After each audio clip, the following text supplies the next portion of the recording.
হাবশায় যাওয়ার পর এই উম্মে হাবিবা রাদিয়াল্লাহু তাআলা আনহা কিভাবে আমার নবীর পবিত্র বিবি হলেন, বড় ইন্টারেস্টিং, বড় মজার, বড় শিক্ষণীয় একটা ঘটনা। হাবশায় চলে গেলেন। একদিন উম্মে হাবিবা রাদিয়াল্লাহু তাআলা আনহা তিনি স্বপ্নে দেখেন তার স্বামী ভিন্ন ধর্মে চলে গেছে। ঘুম থেকে লাফ দিয়ে উঠলেন, তার আকৃতি পরিবর্তন হয়ে গেছে। স্বপ্নে দেখেন তার আকৃতি বদলায় গেছে, মানুষের আকৃতি না। লাফ দিয়ে উঠলেন। এরপরে তিনি বুঝতে পারলেন ঘটনা সত্য। তার স্বামী খ্রিস্টান এক পাদ্রীর দরবারে আসা যাওয়া করে। কিছুদিনের ভিতরেই তার স্বামী খ্রিস্টান ধর্মে আবার চলে যায়, খ্রিস্টান ধর্ম গ্রহণ করে। উম্মে হাবিবা রাদিয়াল্লাহু তাআলা আনহা বড় চিন্তায়, পরশের পেরেশানিতে পড়ে গেলেন। যেন আসমান ভেঙে মাথায় পড়ল, অসহায় হয়ে গেলেন। যেই নবীর উপর, যেই ধর্মের উপর বিশ্বাস এনে হাবশায় হিজরত করলেন, বাবা ছাড়লেন, মা ছাড়লেন, আত্মীয় স্বজন সব ছাড়লেন, স্বামীর হাত ধরে হাবশায় আসলেন। ওই স্বামী আবার ইসলাম ধর্ম ত্যাগ করে খ্রিস্টান ধর্ম গ্রহণ করলেন। এতে করে আম্মা দানের পেরেশানি কি পরিমাণ এবার একটু বুঝেন। ওই হাবশায় তো কেউ নাই, আপনজন বলতে কেউ তো সেখানে নাই। ওই অবস্থায় তিনি কি করবেন, বড় পেরেশান। কয়েকদিন পর তার স্বামী মারাও গেলেন। এবার তিনি একদম একা। এই খবর মদিনাতুল মুনাওয়ারায় আল্লাহর নবীর কাছে পৌঁছলো। নবীজি তার অসহায়ত্বের কথা ভেবে আল্লাহর নবী হাবশার বাদশার কাছে নবীর বিয়ের প্রস্তাব দিয়ে পাঠাইলেন। বলে, আপনি উম্মে হাবিবার কাছে আমার তরফ থেকে বিয়ের প্রস্তাব দেন। হাবশার বাদশাহ লোক পাঠাইল উম্মে হাবিবা রাদিয়াল্লাহু তাআলা আনহার কাছে। দরজার সামনে কে যেন নক করলো। মা ডাক দিয়া বলতেছেন, কে? বলে, আমি হাবশার বাদশার পক্ষ থেকে এসেছি। দরজাটা খুললেন। কি খবর? বলে, খবর হলো মদিনা থেকে মুহাম্মাদুর রাসূলুল্লাহ আপনাকে বিয়ের প্রস্তাব দিয়েছেন। আম্মা জান বলেন, আমি এত খুশি হয়েছি, মনে হলো যেন আকাশের চাঁদ আমার হাতে চলে এসেছে। এতটা খুশি হয়েছি, এতটা খুশি, আকাশের চাঁদ যেন আমি পেয়ে গেছি। হাতের কাছে যা ছিল সব কিছু আমি ওই আগন্তুক লোক, সংবাদ দানকারী মানুষটাকে যা ছিল তাই দান করে দিছি। একজন মানুষ যখন খুশি হয়, খুশি হইয়া আসে, যে খুশির সংবাদ শোনায় তারে অনেক কিছু হাদিয়া দেয়। যেমন আমার নবীর জন্মের খবর আবুল আহাবের বাদী সুয়াইবা আমার নবীর জন্মের খবরটা আবুল আহাবকে জানাইছিল। জানে বলছিল, আপনার ভাতিজা হইছে, আব্দুল্লাহর ঘরে ভাতিজা হইছে। এই কথা শুনে আবুল আহাব এত খুশি হয়েছিল, আঙ্গুল ইশারা দিয়া বলেছিল, সুয়াইবা তুমি আমাকে আজ এত খুশি করলা, আমার ভাইটা আজকে দুনিয়ায় নাই, আমার ভাইয়ের সন্তান হয়েছে, আমি এত খুশি হয়েছি। যাও, এই খুশির সংবাদ দেওয়ার বদলা হিসাবে আমি তোমাকে আজাদ করে দিলাম। তখনকার সময়ে একজন গোলামের জন্য জীবনের সবচেয়ে বড় পাওয়া, সবচেয়ে বড় চাওয়া ছিল আজাদি। ও ভাইয়েরা, বন্ধুরা, আম্মাজান বলেন, আমি যা ছিল তাই লোকটারে দিয়া দিছি। এরপরে মদিনায় আমাকে আনা হলো সসম্মানে। আল্লাহর নবীর সাথে বিবাহ হলো, বিবাহ বন্ধনে আবদ্ধ হয়ে গেলাম। এইদিকে মক্কা আবু সুফিয়ানের কাছেও সংবাদ চলে গেল, তোমার মেয়ে উম্মে হাবিবা এখন আর হাবশায় না, তিনি তো এখন মদিনায়। শুধু মদিনায় সাধারণ মহিলার বেশে নয়, মুহাম্মাদুর রাসূলুল্লাহর পবিত্র বিবিদের একজন বিবি। তাহলে আমার নবী বিয়ে করেছেন কোন কারণে? তার অসহায়, তার এই অসহায়ত্বের দিকে খেয়াল করে। নবীজির প্রতিটা বিয়ের দিকে খেয়াল করবেন, কোনো না কোনো প্রয়োজনে অসহায় নারীদের আশ্রয় দিয়েছেন। তাও একাধিক কেন, কয়েকটা কারণ। আমার নবীর জীবনে ইসলামের যত বিধান, বাহিরের বিধানগুলি সাহাবীরা বর্ণনা করেছেন, কিন্তু আভ্যন্তরীণ জীবনের যত বিধিবিধান ইসলামের, সেগুলা কে বলবে? বিবিরা একজন প্রত্যেকের দৃষ্টিকোণ থেকে, প্রত্যেকের বিবেক থেকে, জ্ঞান থেকে নবীর জীবনের আভ্যন্তরীণ লাইফটা তারা ইয়াদ রেখেছেন। মহিলারা নবীর কাছ থেকে জানতে চাইলে সুযোগ পান না, আম্মাজানদের কাছ থেকে শরীয়ত বুঝে নিতেন, জেনে নিতেন। তাহলে আমার নবীর একাধিক বিয়েটাও ছিল উম্মতের ফায়দায়, গোটা উম্মতের ফায়দার দিকে খেয়াল করে নবী বিয়ে করেছেন। তাও কতগুলি বিয়ে, যতগুলি বিয়ে, সবগুলি বিয়ে ছিল বিধবা নারী, অসহায় নারী, আশ্রয়হীন নারী। অথচ আমার নবীকে মক্কার সবচেয়ে সুন্দরী নারী তার নবীর ঘরে দেওয়ার জন্য মক্কার কাফিরদের প্রস্তাব ছিল, মুহাম্মদ কোন সুন্দরী নারী তুমি চাও, আমরা দিতে প্রস্তুত। নবী তো রাজি হন নাই। ভাইরা বন্ধুরা, আম্মাজান নবীর ঘরে আসলেন। এইদিকে আবু সুফিয়ান মক্কার কাফিরদের লিডার, শুনতে পেলেন আম্মাজান নবীর ঘরে নবীর পবিত্র বিবি। আবু সুফিয়ান ভিতরে ভিতরে খুশি হয়েছে, বলে তাহলে তো ভালোই হয়েছে, আমার মেয়েটা মুহাম্মদের স্ত্রী এই খবর পেয়েছে। এইদিকে হুদায়বিয়ার সন্ধি হলো, সন্ধির পর সন্ধি কাফেরা ভঙ্গ করলো।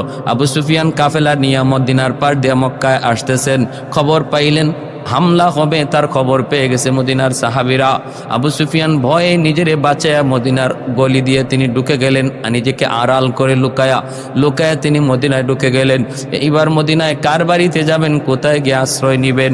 সাহাবীরা যদি পায় আবু সুফিয়ানকে হত্যা করে ফেলবে, তাহলে কোথায় যাবেন? মনে পড়ে গেল আমার মেয়ে উম্মে হাবিবা তো মুহাম্মদের গড়ে, তাহলে উম্মে হাবিবার কাছে গেলে আমি আশ্রয় পাবো, আমি নিরাপত্তা পাবো।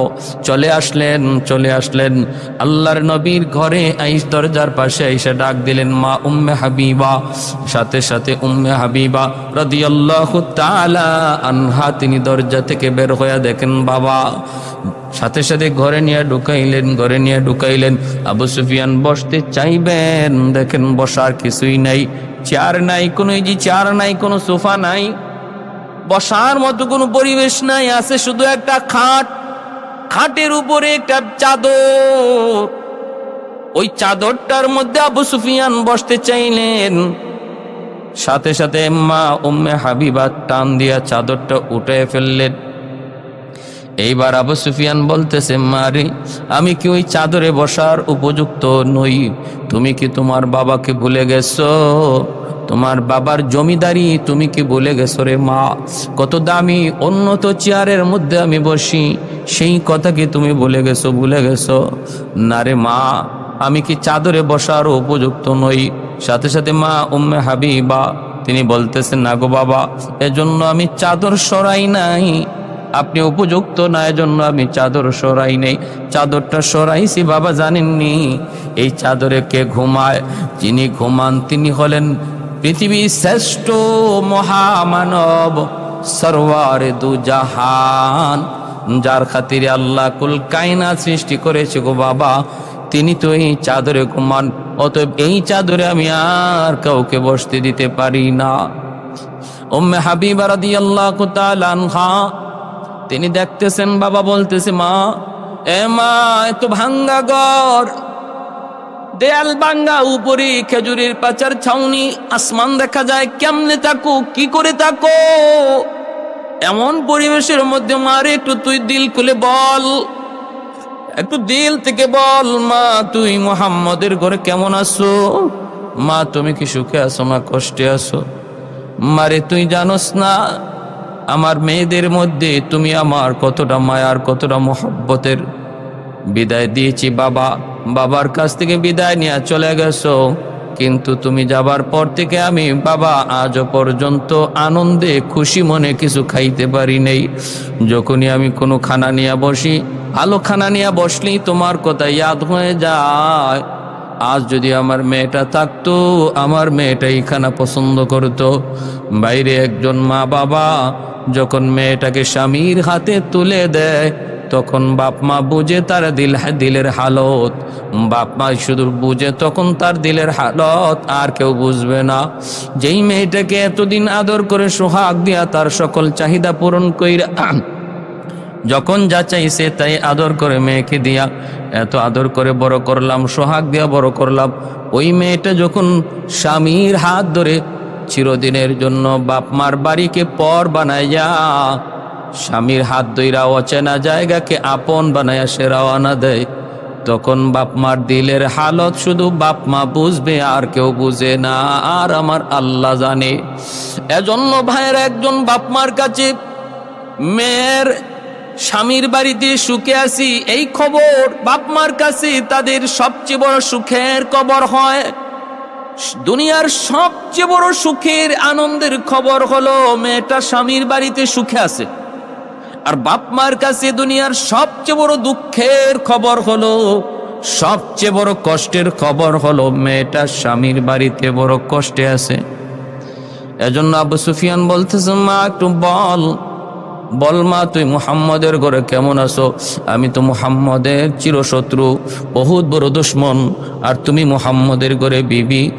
মারে, আমার সর্বদা ভয় হয়, আমার সর্বদা চিন্তা লাগে, মুহাম্মদের ঘরে তুমি আবার কষ্টে আছো কিনা, মুহাম্মদ তোমার কাছ থেকে কোনো বদলা নেই কিনা, এই ভয় আমার হয়। মা একটু বল না, মা একটু বল না। উম্মে হাবিবা রাদিয়াল্লাহু তাআলা আনহা চোখের পানিটা মুইসা বলতেছে, বাবা গো, ও বাবা, খোদার কসম করে বলতে পারি গো বাবা, এই দুনিয়াতে কোন স্ত্রী যদি তার স্বামীর ঘরে সবচেয়ে সুখী হয়ে থাকে, তাহলে সেই স্ত্রী হলাম আমি। এই পৃথিবীতে কোনো মেয়ে যদি তার স্বামীর ঘরে সুখে থাকে, সেই মেয়েটা হলো তোমার মেয়ে উম্মে হাবিবা। আমার চেয়ে সুখী বল দুনিয়াতে আছে কেউ? আমার মনে হয় না। এতটাই আরামে, এতটাই সুখে আছি। তুমি দেখতেছো বাঙ্গা ঘর, বাঙ্গা দেয়াল, বাঙ্গা ছাউনি, কিন্তু আমি জানি এর ভিতরে কি আরাম, এর ভিতরে কি মায়া, এর ভিতরে কি ভালোবাসা, এর ভিতরে কি মহব্বত। এজন্য ভালোরা মনে রাখবা যুবক, একজন স্ত্রী স্বামীর করে আইসা বিল্ডিং আর দালান আর এসি চায় না, গাড়ি বাড়ি ওর দিকেও তাকায় না, সে তাকায় স্বামীর দিলের দিকে তাকায়। ওই দিলটার মধ্যে স্ত্রীর প্রতি কি পরিমাণ ভালোবাসা, মহব্বত, ওই এর দিকে স্ত্রীরা তাকায় থাকে। স্বামী যদি এক বেলা খায় আর এক বেলা না খায়, কিন্তু স্ত্রীকে বুক ভরা ভালোবাসা দেয়, এই স্ত্রীটাই হলো জগতের সবচেয়ে সুখী একজন মহিলা। আর যে স্ত্রী স্বামীর করে হাজারো কোটি টাকা পাইলো, এসি পাইলো, ফ্যাক্টরি পাইলো, গাড়ি পাইলো, সব পাইলো, কিন্তু স্বামীর দিল পাইলো না, ভালোবাসা পাইলো না, সে কিছুই পাইলো না, কিছুই পাইলো না। রাত 2টা পর্যন্ত, 3টা পর্যন্ত স্বামীর অপেক্ষায় চোখের পানি জড়ায় জড়ায় কত আদরের দুলালি কান্দে। 3টা বাজে নেশাগ্রস্ত অবস্থায় ঘরে ঢুকে। এর নাম জীবন নয়, এর নাম ভালোবাসা নয়, এর নাম স্বামী স্ত্রীর দাম্পত্য নয়। উলামায়ে কেরামের বিবিরা ঘরে আছে, টাকা কম, পয়সা কম, বেতন কম, কিন্তু বুক ভরা ভালোবাসা পায়, বুক ভরা ভালোবাসা পায়। একজন আলেমের স্ত্রী তার কাছ থেকে বুক ভরা ভালোবাসা পায়, এজন্য আরামে থাকে, সুখে থাকে, কোনো অভিযোগ নাই, কোনো অভিযোগ নাই। ভাইরা বন্ধুরা, জন্য বলি, রিক্সাওয়ালার স্ত্রীও সে দুনিয়ার সবচেয়ে সুখী হতে পারে, সবচেয়ে সুখী, যদি তার স্বামীর বুক ভরা ভালোবাসা সে নিতে পারে, কামাই করে নিতে পারে। এজন্য স্ত্রীরাও সেই ভালোবাসা আনতে হবে, সেই কৌশল থাকতে হবে, সেই ভালোবাসা স্বামীকেও দিতে হবে, আর স্বামীও স্ত্রীকে সেই ভালোবাসা দিতে হবে। যখন উম্মে হাবিবা রাদিয়াল্লাহু তাআলা আনহা বললেন, আব্বা, এই দুনিয়াতে কোনো মেয়ে যদি তার স্বামীর ঘরে সুখে থাকে, তাহলে সেই মেয়েটা হলো তোমার মেয়ে উম্মে হাবিবা। আবু সুফিয়ান সাথে সাথে চোখের পানিটা মুইসা কাঁদতেছে আর বলতেছে, মারি, ও মা, কষ্টে আছো এজন্য আমি মা কান্দি না, ঘরে দেয়াল নাই, ছাদ নাই, এজন্য আমি কান্দি না, আমি কাঁদতেছি আনন্দের, আমি খুশির কান্না কান্দি। মারে, আমার বুঝ হয়ে গেছে তুমি মুহাম্মদের ঘরে কত সুখে আছো, মুহাম্মদের ঘরে তুমি কত আরামে আছো। মা, এই কথাটা ভেবে আমি বাবা সুখের হাসি, আনন্দের হাসি হাসলাম, আনন্দের কান্না কানলাম, আনন্দের কান্না কানলাম। মারে, তুমি মুহাম্মদের ঘরে থাকো, এখন থেকে আমার কোনো চিন্তা নাই, কোনো দুশ্চিন্তা নাই। মুহাম্মদ আসলে বইল আমি আসছিলাম, এই বইলা আবু সুফিয়ান চলে গেলেন। আল্লাহর নবী মদিনায় ঢুকলেন, ঢুইকা নবী খবর পেয়ে গেলেন আবু সুফিয়ান এসেছিলেন। নবীজি ঘরে ঢুইকা বলতেছেন, উম্মে হাবিবা, গুসা একটু রাগান্বিত হইয়া নবী বলতেছেন, উম্মে হাবিবা, দৌড় দিয়ে বের হলেন। কি ব্যাপার? বলে, তোমার বাবা নাকি এসেছিলেন? বলে, হ্যাঁ। আল্লাহর নবী বলেন, উম্মে হাবিবা বহুত বড় অন্যায় করে ফেলেছো, বহুত বড় ভুল করে ফেলেছো। তুমি তাকে রাখলা না কেন? মেহমানদারি করলা না কেন? তারে 2 দিন থাকতে বললা না কেন? উম্মে হাবিবা রাদিয়াল্লাহু তাআলা আনহা তখন বলেন, নবী গো আমি কেমনে বলবো গো নবী, আমি কেমনে বলবো? উনি তো ঘরে ঢুইকা বলতেছে চেয়ার নাই, খাট নাই, পালং নাই, সোফা নাই, বলতেছে ঘরের দেয়াল ভাঙ্গা, উপরের দিকে কয় আসমান দেখা যায়, বৃষ্টি পড়বে, রোদ লাগে। যিনি এমন কথা বলতেছে তারে আমি কেমন করে বলি, কেমন করে বলি আপনি থাকেন বাবা কটা দিন আপনি থাকেন। আল্লাহর নবী তখনও চোখ লাল করে বলতেছেন, তবুও বহুত বড় অন্যায় করেছো, বহুত বড় ভুল করেছো। ও উম্মে হাবিবা, এটা ভুল হয়ে গেছে, তুমি কেন ওনাকে রাখলা না, কেন ওনাকে রাখলা না? আল আকরিবা মিন জিহাতিন নাসাব ওয়া মিন জিহাতিন নিসা। ভাইরা বন্ধুরা, আল্লাহ যে কোরআনের মধ্যে বলেছেন নিকটাত্মীয়ের হক রক্ষা করো। ভাইরা বন্ধুরা, আল্লামা মাহমুদ আলুসি তার রুহুল মানিতে লিখেন, আল আকরিবা বলতে নিজের বংশের নিকটাত্মীয়, আবার স্ত্রীর বংশের নিকটাত্মীয়, এই দুনো বংশের কথা আল্লাহ বলেছেন। অর্থাৎ বাপ মার দিকেও খেয়াল রাখো, শ্বশুর শাশুড়ির দিকে খেয়াল রাখো, নিজের ভাই বোনের দিকে যেমন খেয়াল রাখো, তেমনি ভাবে স্ত্রীর ভাই বোনের দিকেও খেয়াল রাখো। তাহলেই নিকটাত্মীয়ের হক আদায় হবে, নিকটাত্মীয়ের হক আদায় হবে। আমাদের সমাজে কিছু মানুষ এমন পাওয়া যায়, বউ নিয়ে সংসার করে কিন্তু স্ত্রীর বাড়ির কোনো খবর নাই, পাক্কা নামাজি দিনদার, মা বাবার খেয়াল রাখতেছে, ভাই বোনের খেয়াল রাখতেছে, কিন্তু শ্বশুর শাশুড়ির সাথে সম্পর্ক নাই, শালা শালির সাথে কোনো সম্পর্ক নাই, তাদের খোঁজ খবরও নাই, অথচ খবরই নাই তার দ্বারা কত বড় হক নষ্ট হইতেছে। যেই হকের কথাটা আল্লাহ কোরআনের মধ্যে বাপ মার হকের পরই নিকটাত্মীয়ের হকের নির্দেশ দিয়েছেন। আল্লাহ হাসরের মাটি জিজ্ঞেস করবে, রে যুবক, শ্বশুর শাশুড়ির হক আদায় করলা কি করলা না? শ্যালক শ্যালিকার হক আদায় করলা কি করলা না? অভাবে ছিল তারা, তাদের দেখাশোনা করছো কিনা, খোঁজখবর নিছো কিনা? তাদের সুখে দুঃখে তাদের পাশে ছিলা কি ছিলা না? খোঁজখবর ছিল কিনা, আসা যাওয়া ছিল কিনা? এই প্রশ্ন হাসরের ময়দানে আল্লাহ তোমাকে করবে। যদি ওরা অভিযোগ দেয়, তাহলে এটা হকুল ইবাদের মামলায় আল্লাহর দরবারে তুমি আমি আসামি হয়ে যাব। আমার নবী শ্বশুর কাফের, শুধু কাফের না, লিডার, শুধু লিডার না, কট্টর বিরোধী। আল্লাহর নবীর সাথে এমন দুশ্মনী, 17 বার নবীর সাথে সরাসরি যুদ্ধ হয়েছে আবু সুফিয়ানের। সেই আবু সুফিয়ান নবীজির শ্বশুর। নবী বলতেছেন, উম্মে হাবিবা কেন তুমি রাখলা না, কেন তুমি মেহমানদারি করলা না? উম্মে হাবিবা কয়, নবী গো তিনি এমন এমন বলেন, এজন্য আমি তারে রাখি না, এজন্য থাকতে বলি নাই। আল্লাহর নবী বলেন, ভুল করেছো, ভুল করেছো।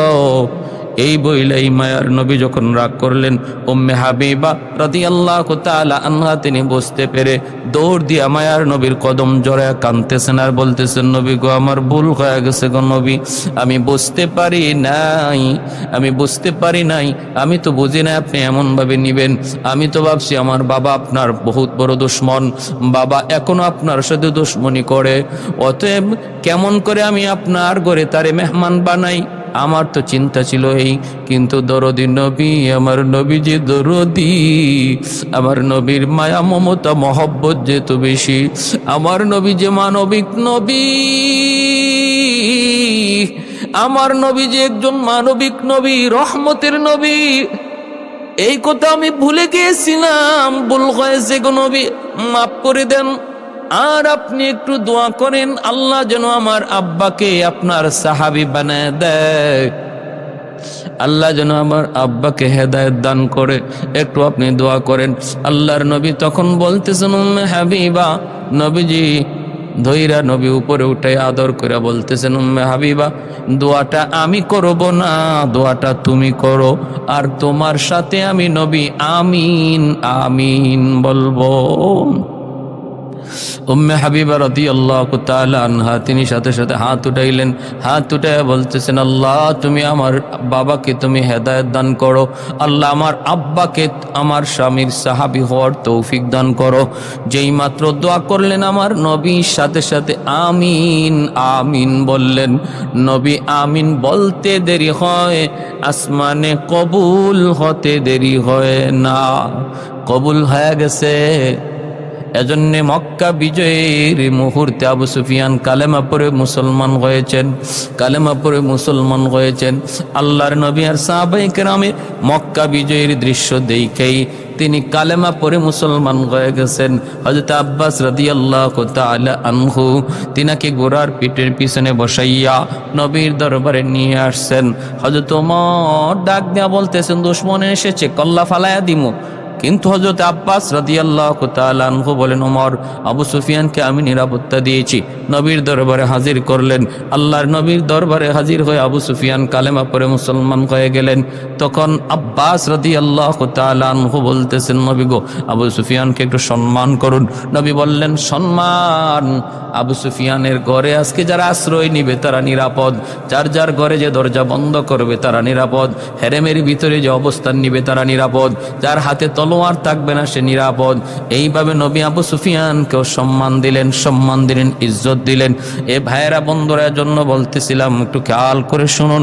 আল্লাহর নবীর দাম্পত্য জীবনের প্রতিটা বিবাহ ছিল এমন, প্রত্যেকটা বিবাহের পিছনেই ছিল এক ঘটনা, প্রত্যেকটা বিবাহের পিছনেই ছিল কোনো না কোনো প্রয়োজন। সবচেয়ে বড় প্রয়োজন ছিল উম্মতের ফায়দা। জিব্রাইলে আমিন আমার কাছে একটা রেশমের রুমাল নিয়ে হাজির হয়েছেন, রুমালটা ডেকে আছেন। আমি বললাম, ভাই জিব্রাইল, রুমালের ভিতরে কি? জিব্রাইল বলেন, নবী গো, রুমালের ভিতরে হলো একটা মেয়ের ছবি। বলে, কোন মেয়ের ছবি? রুমালটা তিনি খুইলা দেখাইতেই নবী চিনে ফেললেন, এই ছবি তো আমার আবু বকরের মেয়ে আয়েশার ছবি। বলে, হ্যাঁ নবী গো, এই আয়েশার সাথে আপনার বিবাহ এটা আল্লাহ মঞ্জুর করেছেন, আয়েশা হবে আপনার স্ত্রী। তাহলে আল্লাহর নবী, হাদিস থেকে বোঝা গেল আল্লাহর নবীর প্রতিটা বিয়ে ছিল আল্লাহর মানসা মোতাবেক, নবীজির মানসা মোতাবেক নয়, নবীজির ইচ্ছাধীন নয়, সম্পূর্ণ আল্লাহর ইচ্ছাধীন ছিল। ভাইরা, এরপরে আম্মাজানের সাথে সংসার শুরু হয়ে গেল। ওই সংসার জীবন কত মধুর, কত মহব্বতের, কত ভালোবাসার নজির স্থাপন হয়ে আছে। বিশ্ব স্বামী স্ত্রী যারা আছে দুনিয়ায়, জগতের সকল স্বামী স্ত্রীর জন্য আম্মাদানের সাথে আমার নবীর যে মহব্বত, যে ভালোবাসা, সেটা নিদর্শন হয়ে আছে, নিদর্শন হয়ে আছে। আল্লাহর নবী, রহমতের নবীর ব্যাপারে আম্মাদান বলেন, আমি যখন ঘরের কাম কাজ করতাম, নবীজি দাওয়াতের কাজ করতেন, সারাদিন দাওয়াতের কাজ করে মায়ার নবী যখন ঘরে ঢুকতেন, খোদার যন্ত্রণা, খোদার জ্বালা। বিকালবেলা স্বাভাবিকভাবে স্বামীরা ঘরে ঢুকেই খানা তালাশ করে, স্ত্রী খানা সামনে পেশ করে। নবী আয়েশা ঘরে ঢুকে বললেন, আয়েশা আমি বড় ক্ষুধার্ত। আয়েশা ঘরে কোনো খানা আসেনি। আম্মাজান বলেন, নবী গো, এখনো খানা পাক হয় নাই, একটু অপেক্ষা করা লাগবে। মায়ার নবী, রহমতের নবী আম্মাজান বলেন, কোনদিন চোখ লাল করেন নাই, দমক দেন নাই। বলে, এখনো খানা পাক হয় নাই? এখনো বুঝি খানা পাক হয় নাই, তাহলে আমি খাবো কি? এমন কথা নবী জীবনে কোনোদিন বলেন নাই। বরং নবী বলেছেন, আয়েশা তুমি তোমার কাজে মগ্ন থাকো, আমাকে কিছু কাজ দাও, আমি তোমার সাথে শরীক হই। ও আয়েশা, আমি পানিটা নিয়ে আসি, আমি রান্নাঘরের কাজ সামলাই, আমি এই কাজটা করি, আমি ঘর ঝাড়ু দেই। নবীজি তখন আম্মাজানের সাথে ঘরের কাজে শরীক হয়ে যেতেন। আম্মাজান বলেন, এতটাই মহব্বত নবী আমাকে করতেন, এতটাই মহব্বত তিনি করতেন। আমি যেই গ্লাসে পানি পান করতাম, নবী বলতেন, আয়েশা বাকি পানিটা, অর্ধেক পানিটা রেখে দিও, আমাকে দিও। আমি নবীকে আমার গ্লাসের পানিটা নবীকে দিতাম, আর মায়ার নবী আমার খাওয়া পানিটা নিজে পান করতেন। শুধু তাই নয়, এমনকি গ্লাসের যেই জায়গায় আমি ঠোঁট লাগায়া পানি পান করেছি, আমার নবী ওই জায়গায় ঠোঁট লাগায়া আমাকে দেখায় দেখায়া মুচকি হেসে হেসে পানি পান করতেন। আমি যে গোশতটা কামড়ায় খাইতাম, নবী বলতেন আয়েশা বাকি অংশটা আমাকে দাও।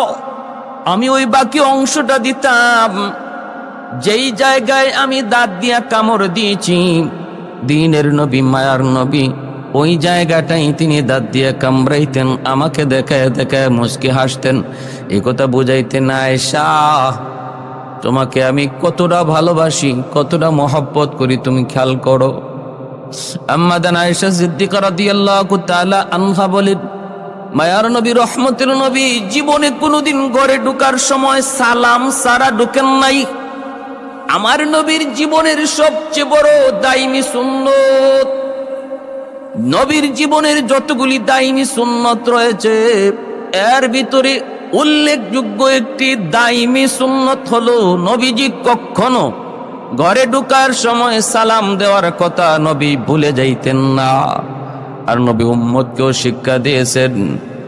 আম্মা জান বলেন দৌড় দিয়ে আমরা ঘর থেকে বের হতাম নবীর আওয়াজ পায়া। কেউ যায় নবীর হাত মোবারক ধরতাম, কেউ হাতে যা আছে তা নিতাম। কিন্তু যতবার নবীকে আগানোর জন্য ঘর থেকে বের হয়েছি, ততবার নবীর মুখে মুচকি হাসি দেখেছি।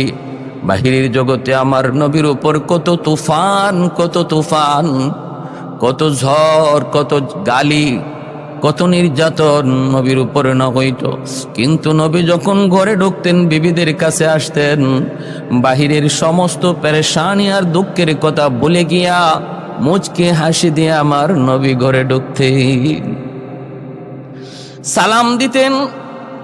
ফতোয়ায়ে শামিতে আছে উল্লেখযোগ্য ফায়দা, যেই পুরুষ ঘরে ঢুকার সময় সালাম দিয়া ঢুকবে রে যুবক, জিন্দেগিতে ওই ঘরে কোনোদিন জিনভূতের আসর আসবে না, হবে না।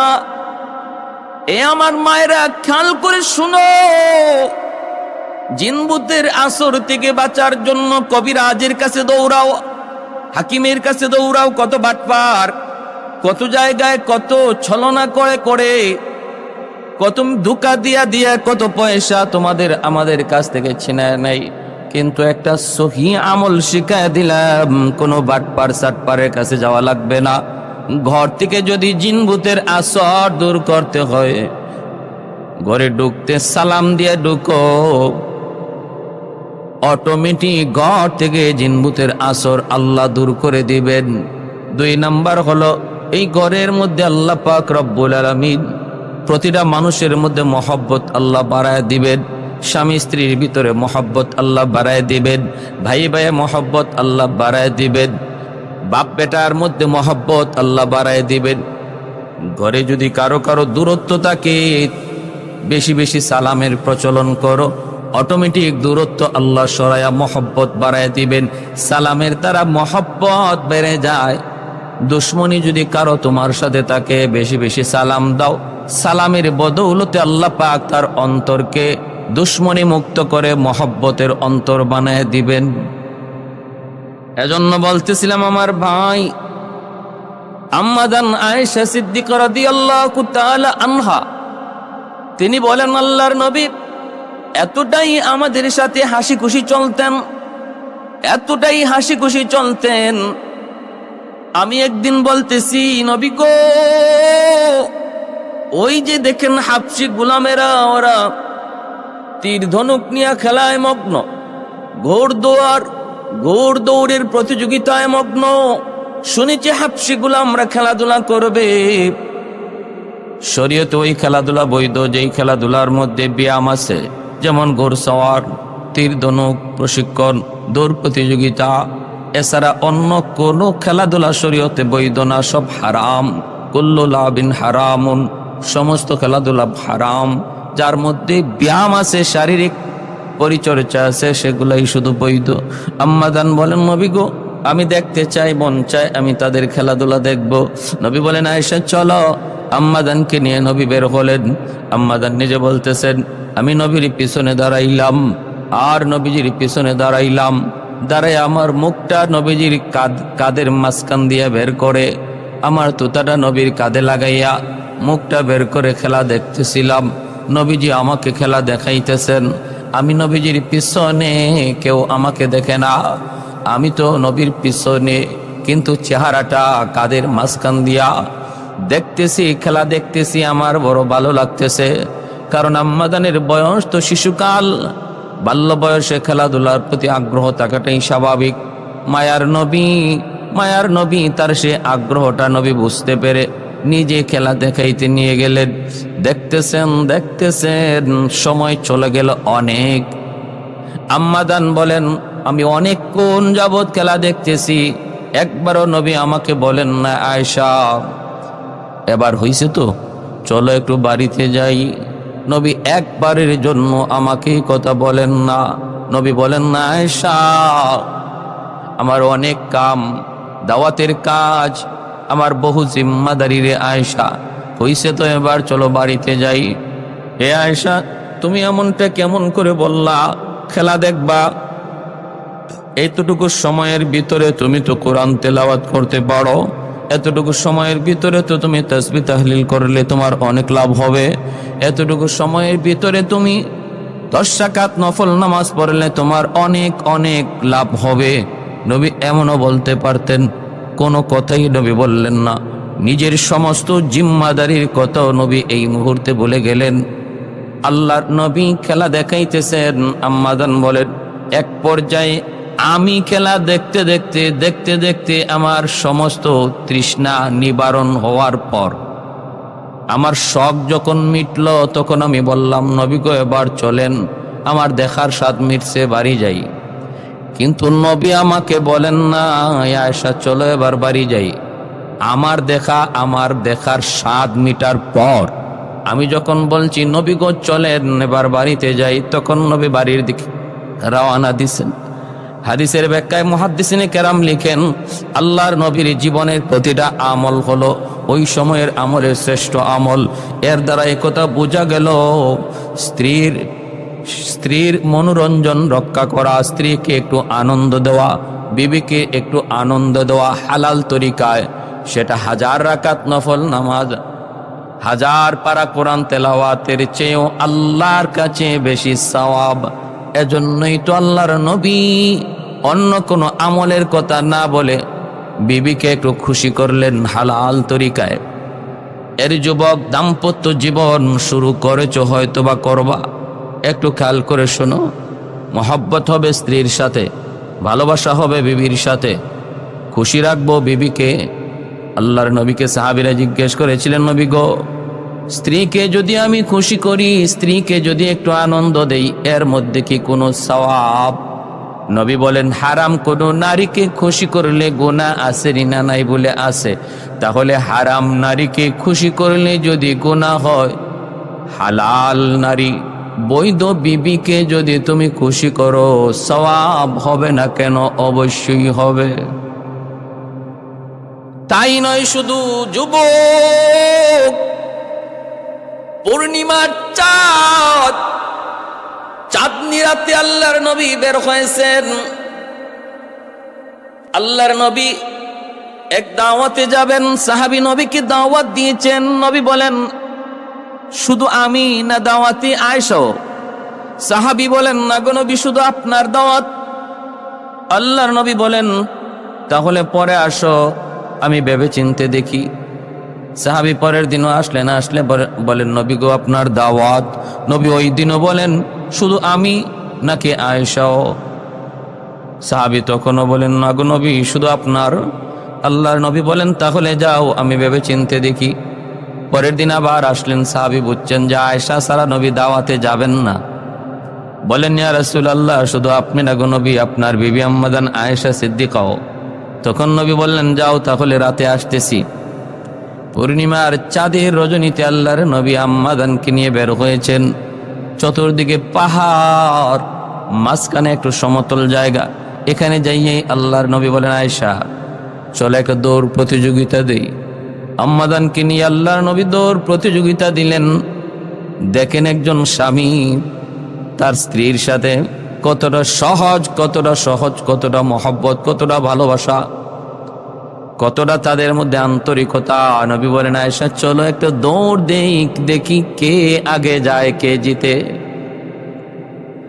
ভাইরা বন্ধুরা, আম্মাজান বলেন আমি দৌড় দিয়ে আগে চলে গেলাম, নবীকে পিছনে ফালায় দিলাম। আমি আগে চলে গেলাম, কারণ আমার বয়স কম, আমি পাতলা, চলে গেলাম আগে। আল্লাহর নবী হেরে গেলেন, আমি জিতে গেলাম। আমি বললাম, নবী গো আমি জয়ী হয়েছি। নবী বলেন, আয়েশা ঠিক আছে চলো, তুমি আজকে জয়ী হয়েছ, কিন্তু একদিন আমি জয়ী হব। দাওয়াত শেষ করলেন। এরপরে আম্মাজান বলেন অনেক দিন চলে গেল, আমি আস্তে আস্তে মোটা হয়ে গেলাম, ভারী হয়ে গেলাম। আবার কোনো একদিন রাতের অন্ধকারে পূর্ণিমার রজনীতেই রাস্তা দিয়েই নবীকে নিয়ে যাইতেছি। এখানে যাওয়া মাত্রই আল্লাহর নবীর ইয়াদ হয়ে গেল, স্মরণ হয়ে গেল। আমারও স্মরণ হলো দৌড় প্রতিযোগিতার কথা। নবী তখন বলতেছেন, আয়েশা আজও তোমাকে নিয়ে একটা দৌড় প্রতিযোগিতা দেব, চলো দেখি কে আগে যায়। এইবার আম্মাজান বলেন আমি মোটা হয়ে গেছি, ভার হয়ে গেছি, এই প্রতিযোগিতায় আমি হেরে গেলাম, নবী আগে চলে গেলেন। তারপরে নবী মুস্কি হেসে বলতেছেন, আয়েশা আজকের বিজয় ওই দিনের বদলা। সুবহানাল্লাহ, ওই দিনের বদলা। কতটা আন্তরিকতা, ভালোবাসা, মহব্বত। আর আজকে দুশ্মন আমার নবী আর আম্মাজান নিয়া কটাক্ষ করে, তাদের দাম্পত্য জীবন নিয়ে প্রশ্ন তুলে। আম্মাজানের মুখ থেকে একটা অভিযোগ কি পাওয়া যাবে আমার নবীর ব্যাপারে? কোনো অভিযোগ নাই, শুধু ভালোবাসা, মহব্বত আর আন্তরিকতা, একজন আরেকজনকে সাপোর্ট করার ইতিহাস। শুধু তাই নয় আমার ভাইরা, শুনুন, লক্ষ্য করে শুনুন। নবী বলতেছেন, আয়েশা আমি তোমাকে এতটা ভালোবাসি, এতটা ভালোবাসি। ভালোবাসা দেখাইছেন আম্মাজান। নবী একদিন অজু করেন, যেই জলচকিতে নবী বসবেন, ওই জলচকির নিচে আম্মাজানের পায়ের আঙ্গুল পড়ে গেল। অজু করাইতেছেন, রক্ত পানির সাথে যাইতেছে। হঠাৎ করে নবীর নজর পড়লো, দেখেন পানি লাল। নবী বলতেছেন, আয়েশা পানি লাল কেন? পানির সাথে রক্ত দেখা যায়, ঘটনা কি? নবী তাকায় দেখেন আম্মাজানের একটা আঙ্গুল জলচকির পায়ের তলে পড়ে গেছে, পইরা থেতলে গেছে, আর আঙ্গুল থেকে রক্ত বের হচ্ছে, পানির সাথে গড়ায় যায়। মায়ের নবী বলেন, আয়েশা এমনটা তুমি কেন করলা? একটু বললা না, করলা না, আহ করলা না, আমাকেও বললা না, নবী গো একটু উঠুন, আমার আঙ্গুলটা আপনার জলচকির পায়ের নিচে পড়ে গেছে, একটু বললা না কেন? আম্মাজান চোখের পানি ঝরে বলতেছেন, নবী গো সারা জীবন শুনেছি আপনার বিবি খাদিজাতুল কুবরা রাদিয়াল্লাহু তাআলা আনহা জীবন দিয়ে আপনাকে ভালোবেসেছেন। কত রাত আপনার প্রিয়তমা স্ত্রী খাদিজাতুল কুবরা রাদিয়াল্লাহু তাআলা আনহা ঘুমান নাই, দরজায় পিঠ লাগায় আপনার অপেক্ষা করেছেন। আর আমি আয়েশা তো মাত্র আমার আঙ্গুলটা আপনার পায়ে, আপনার জলচকির পায়ের নিচে ফেলাইছি, আপনার মহব্বতে শুধু আঙ্গুলটা গেছে। নবী গো শুধু আঙ্গুল নয়, আমি আয়েশা বলতেছি আমার কলিজাও যদি আপনার ওই চকির পায়ার নিচে পড়ে যাইত, তবু আমি আহ উ করে আপনাকে কষ্ট দিতাম না, আমি বলতাম না গো নবী আপনি একটু উঠুন, এই বইলে আপনাকে কষ্ট দিতাম না। কলিজা ছিদ্র হয়ে গেল, আমি আয়েশা আহ উহ পর্যন্ত করব না। নবী বলেন, আয়েশা এতটাই খুশি, আমি তোমার উপরে এতটাই খুশি হয়েছি রে আয়েশা, একবার তুমি আমাকে বলো কি চাও, তুমি যা চাইবা আমি তোমাকে তাই দেব, এই মুহূর্তে তুমি যা চাইবা আমি তোমাকে তাই দেব। আম্মাজান অবাক হয়ে গেলেন, বলতেছেন, নবী গো আমি কি চাইবো? আমি যা চাইবো আপনি তাই দিবেন? বলে হ, তাই তোমাকে দেব, তুমি বলো তুমি কি চাও, তুমি বলো। আম্মাজান কত বুদ্ধিমতী নারী ছিলেন, তিনি বলেন তাহলে আমাকে একটু সময় দেন গো নবী, একটু সময় দেন। নবী বললেন যাও, তোমাকে সময় দিলাম। দৌড় দিয়া বাবার কাছে চলে আসলেন। আয়েশা বলতেছেন, আব্বা জান, এই মুহূর্তে মায়ার নবী আমার উপর এতটা খুশি, এতটা খুশি, তিনি বলছেন আমি যা চাইবো নবী তাই আমাকে দিবেন। এবার আপনি একটু বলে দেন আমি নবীর কাছে কি চাইবো। সুবহানাল্লাহ। আবু বকর সিদ্দিক বলেন মারে একটু যা বলবি, কিন্তু শর্ত আছে, নবী যা বলবেন যাও যাও, নবী তোমাকে যা দিবেন আমার কাছে আইসা সবার আগে বলা লাগবে, সবার আগে বলতে হবে, এই শর্তে আমি তোমাকে বলবো। বলে ঠিক আছে গো আব্বা। তিনি বললেন জয় বলো, জয় বলো। নবী গো আমি জানতে চাই, আমি আপনার কাছে চাই কি চাই জানেননি? মেরাজের রজনীতে আল্লাহর সাথে আপনার কাছাকাছি বসে বসে অনেক কথা হয়েছে, হাবিব আর মাহবুব অনেক কথা হয়েছে, আশিক আর মাশুকের মধ্যে বহু আলাপ হয়েছে, কথা ঠিক না? বলে হা। যতগুলি আলাপ হয়েছে, যতগুলি কথা হয়েছে, সবগুলি কথা আপনি উম্মতকে জানাইছেন, কিন্তু একটা কথা আপনি আজও পর্যন্ত কাউকে জানান নাই। আজও পর্যন্ত আল্লাহর সাথে আপনার একটা কথা এমন হয়েছে যেই কথা কাউকে এখনো পর্যন্ত জানান নাই। ওই কথাটা আমি আয়েশা আপনার কাছে জানতে চাই। সুবহানাল্লাহ। কৌনাইন মুখতারে খুদা তুমকো বানায়া, कौनैन मुख्तार खुदा तुमको बनाया, उम्मत का निगाहबान खुदा तुमको बनाया, उम्मत का निगाहबान खुदा तुमको बनाया।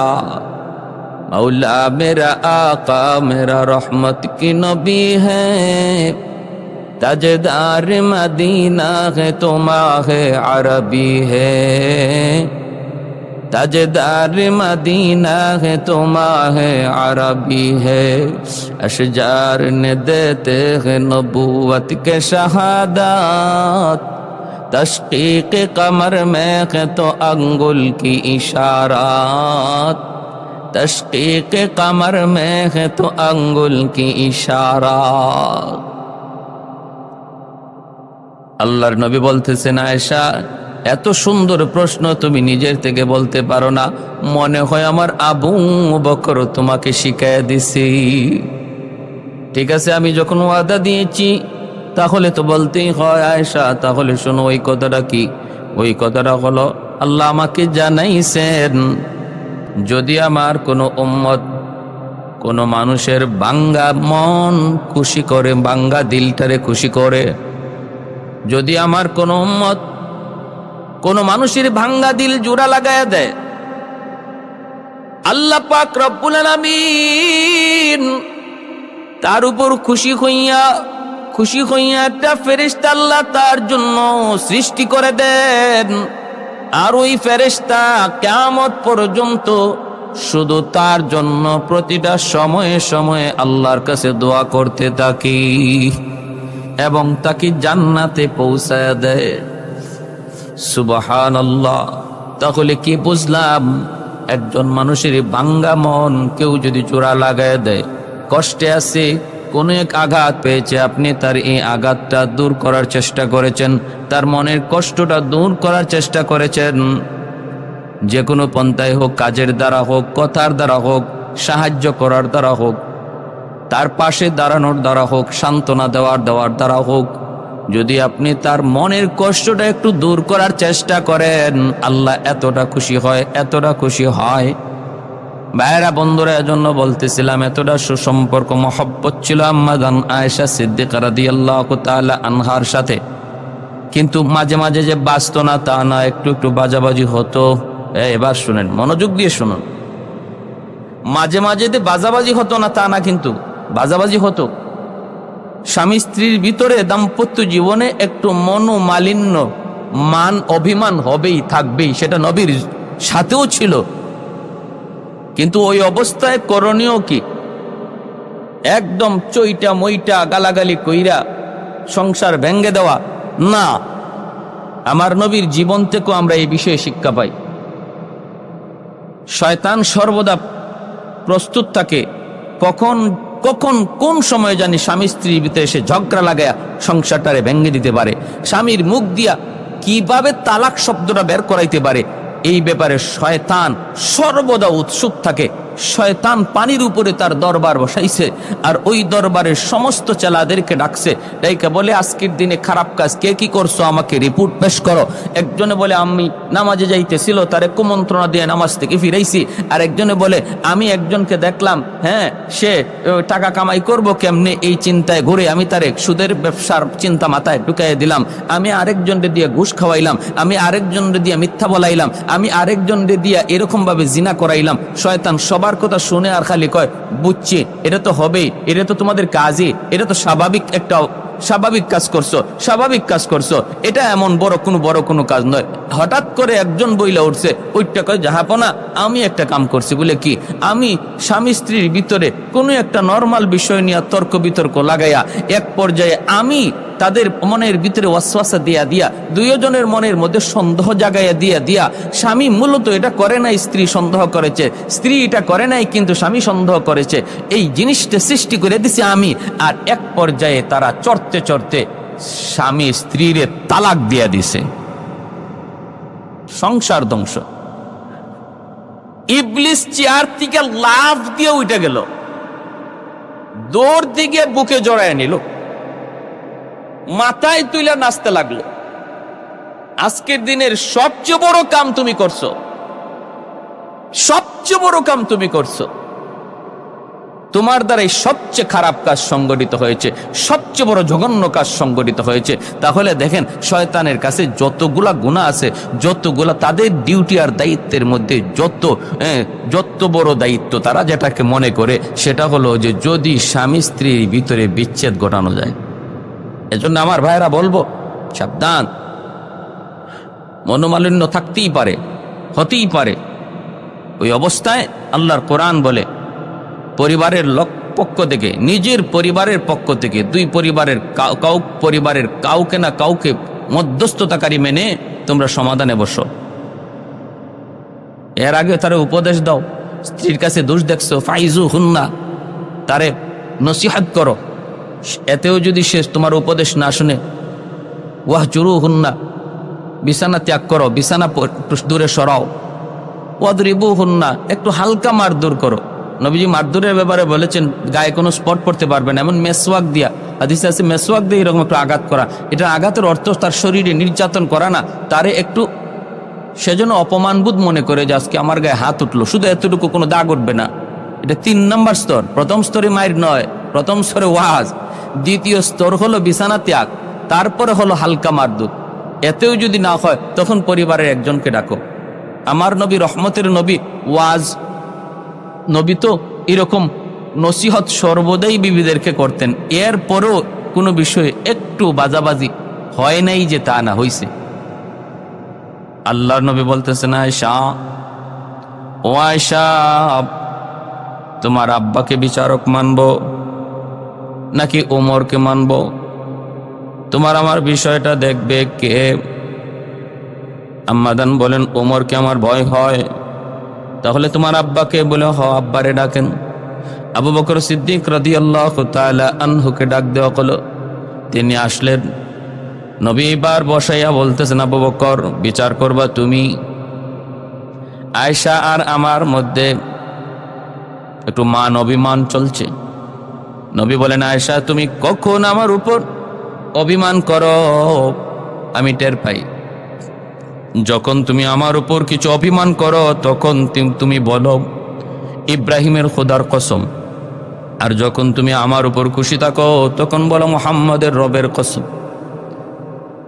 আবু বকর তুমি বিচার করো।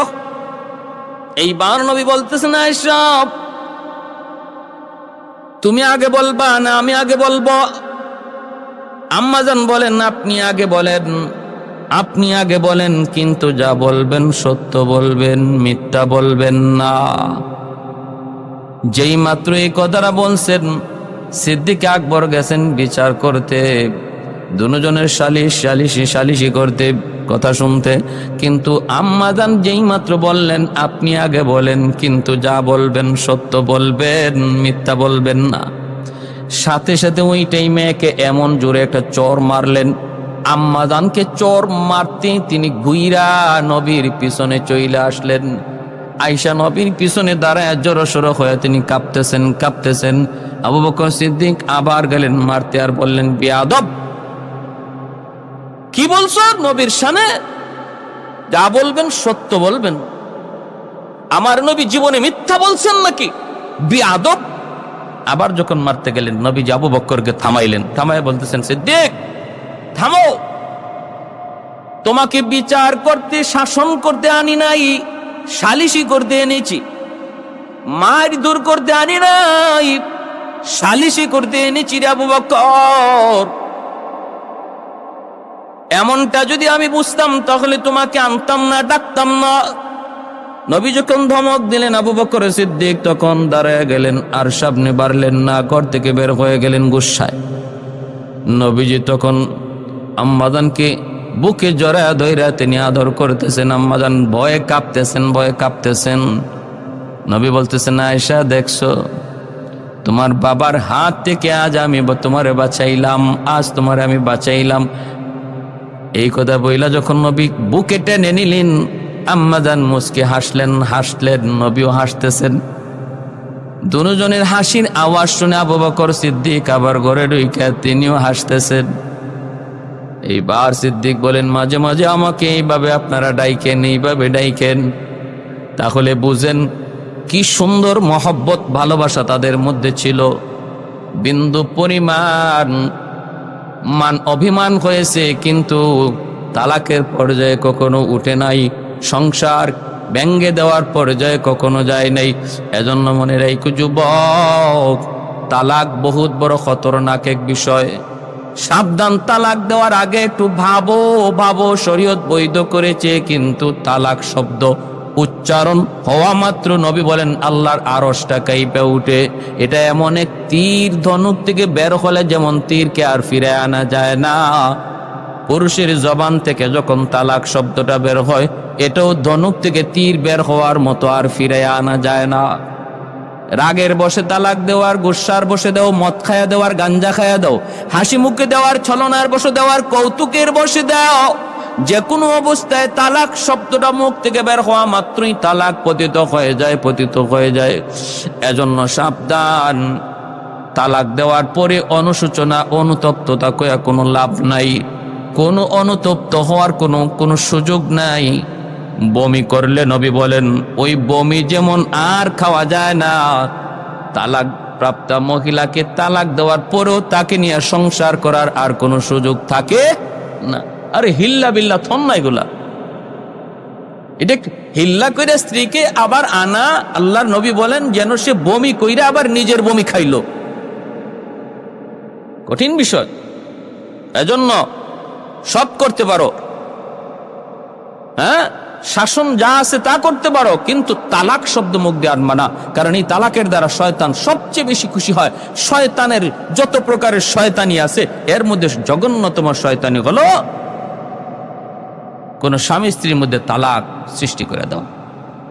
আমার ভাইয়েরা, বন্ধুরা, জন্য বলতেছিলাম, আসুন আমরা আমার নবী আর আম্মাজানদের মধ্যে যে কি মধুর সম্পর্ক ছিল, ওই সম্পর্কের কথা ইয়াদ করে আমাদের দাম্পত্য জীবনটাকে এইভাবে সাজাই। স্বামী স্ত্রীকে স্যাক্রিফাইস করবে, স্ত্রী স্বামীকে স্যাক্রিফাইস করবে, ছাড় দেওয়ার মনোভাব জন্মাতে হবে। ভুল হতেই পারে, মানুষ মাত্রই ভুল হবে, তার কাছে ভুল হবে একটা, কিন্তু তার কাছে গুণ থাকবে আরো 99টা। একটা থাকবে দোষ, 99টা থাকবে গুণ, 50টা থাকবে দোষ, 50টা থাকবে গুণ। তুমি গুণের দিকে খেয়াল করো। মানুষ মাত্রই ভুল। আমার ভাইয়েরা, এজন্য সন্দেহ থেকে দূরে থাকি। স্ত্রী আর স্বামীর মধ্যে আজকে সন্দেহের কারণে অধিকাংশ সংসার নষ্ট হয়ে যাচ্ছে। সমাজে অহরহ তালাক, শুধু তালাক, বেশিরভাগ মহিলাদের পক্ষ থেকে তালাক আসতেছে, মহিলারা তালাক চাইতেছে। নাউজুবিল্লাহি মিন যালিক। দুনিয়া কোথায় চলে যাচ্ছে আমার ভাইয়েরা, বন্ধুরা? এজন্য বলবো, আসুন একটু সন্তানের দিকে খেয়াল করুন, ছোট ছোট মাসুম বাচ্চাগুলার দিকে একটু খেয়াল করুন। তালাকের দ্বারা শুধু স্বামী স্ত্রী দুজনের জীবন ধ্বংস হয় তা না, তৃতীয় আরেকটা পক্ষ যাদের কোনো দোষ নাই, সে অবলা শিশু, সেই অবুঝ শিশুগুলার জীবন কি হবে? নিরাপত্তাহীনতায়, অন্ধকারের দিকে তাদেরকে ঠেলে দেওয়া হয়। এজন্য বাপ মার কাছে অনুরোধ, একটু নিজের দিকে তাকান, সন্তানের দিকে তাকান। যত ভুল ভ্রান্তি নিজেদের মধ্যে আছে বসে সমাধান করার চেষ্টা করেন। কখনো সংসার ভাঙ্গার দিকে যাবেন না। আল্লাহর দোহাই, আল্লাহ আমাদের সবাইকে আমল করার তৌফিক দান করুন। বিবা রাদিয়াল্লাহু তাআলা আনহা, আমার নবীর একজন পবিত্র বিবি, মা উম্মে হাবিবা রাদিয়াল্লাহু তাআলা আনহা। তিনি হলেন মক্কার কাফেরদের লিডার আবু সুফিয়ান, ওনার খুব আদরের মেয়ে, কলিজার টুকরা মেয়ে। মেয়েদের মধ্যে কিছু মেয়ে আছে যাদের প্রতি বাপ মার মহব্বত একটু বেশি থাকে, স্বাভাবিক, একটু চটপটে, বেশি বেশি মাকে মা কয়ে ডাকে, আব্বাকে আব্বা কয়ে ডাকে। এজন্য উম্মে হাবিবার প্রতি আবু সুফিয়ান খুব দুর্বল ছিলেন। সেই উম্মে হাবিবা রাদিয়াল্লাহু তাআলা আনহা, তিনি আর তিনার স্বামী দুজন বাবার মতবাদ ছেড়ে আল্লাহর নবী, রহমতের নবী, মায়ার নবীর ধর্ম গ্রহণ করলেন। আবু সুফিয়ান সেটা মেনে নিতে পারেন নাই।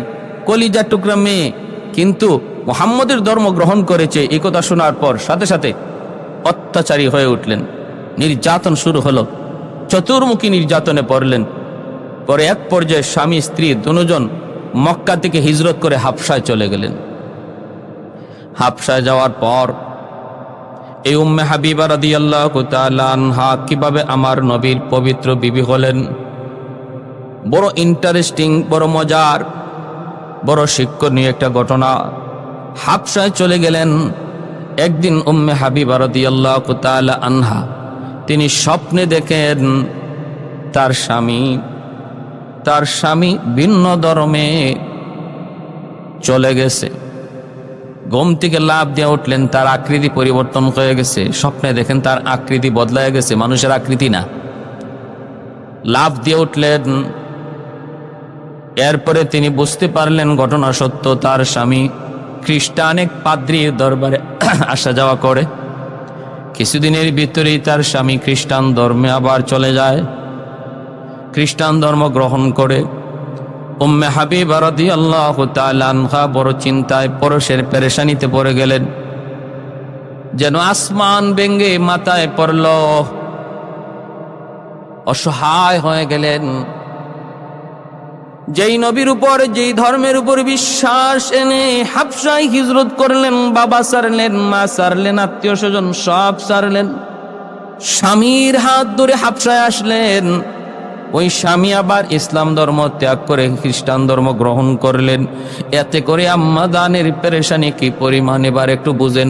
ওই হাবশায় তো কেউ নাই, আপনজন বলতে কেউ তো সেখানে নাই। ওই অবস্থায় তিনি কি করবেন, বড় পেরেশান। কয়েকদিন পর তার স্বামী মারাও গেলেন।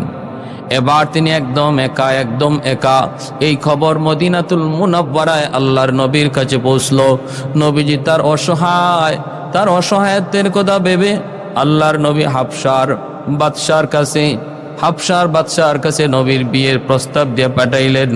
বলে, আপনি উম্মে হাবিবার কাছে আমার তরফ থেকে বিয়ের প্রস্তাব দেন। হাবশার বাদশাহ লোক পাঠাইল উম্মে হাবিবা রাদিয়াল্লাহু তাআলা আনহার কাছে। দরজার সামনে কে যেন নক করলো। মা ডাক দিয়া বলতেছেন, কে? বলে, আমি হাবশার বাদশার পক্ষ থেকে এসেছি। দরজাটা খুললেন। কি খবর?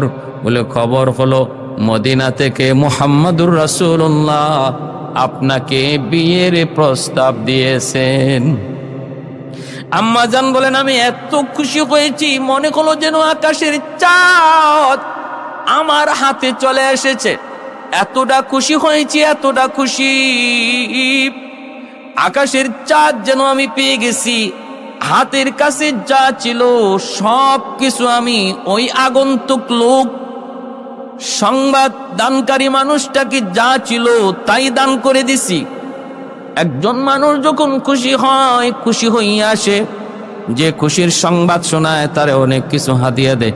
যেমন আমার নবীর জন্মের খবর আবুল আহাবের বাদী সুয়াইবা আমার নবীর জন্মের খবরটা আবুল আহাবকে জানাইছিল। জানায় বলছিল, আপনার ভাতিজা হইছে, আব্দুল্লাহর ঘরে ভাতিজা হইছে। এই কথা শুনে আবুল আহাব এত খুশি হয়েছিল, আঙ্গুল ইশারা দিয়া বলেছিল, সুয়াইবা তুমি আমাকে আজ এত খুশি করলা, আমার ভাইটা আজকে দুনিয়ায় নাই, আমার ভাইয়ের সন্তান হয়েছে, আমি এত খুশি হয়েছি, যাও এই খুশিতে খুশির সংবাদ দেওয়ার বদলা হিসাবে আমি তোমাকে আজাদ করে দিলাম। তখনকার সময়ে একজন গোলামের জন্য জীবনের সবচেয়ে বড় পাওয়া, সবচেয়ে বড় চাওয়া ছিল আজাদি। ও ভাইরা বন্ধুরা, আম্মাজান বলেন আমি যা ছিল তাই লোকটারে দিয়া দিছি। এরপরে মদিনায় আমাকে আনা হলো সসম্মানে, আল্লাহর নবীর সাথে বিবাহ হলো, বিবাহ বন্ধনে আবদ্ধ হয়ে গেলাম। এইদিকে মক্কা আবু সুফিয়ানের কাছেও সংবাদ চলে গেল, তোমার মেয়ে উম্মে হাবিবা এখন আর হাবশায় না, তিনি তো এখন মদিনায়। শুধু মদিনায় সাধারণ মহিলার বেশে নয়, মুহাম্মাদুর রাসূলুল্লাহর পবিত্র বিবিদের একজন বিবি।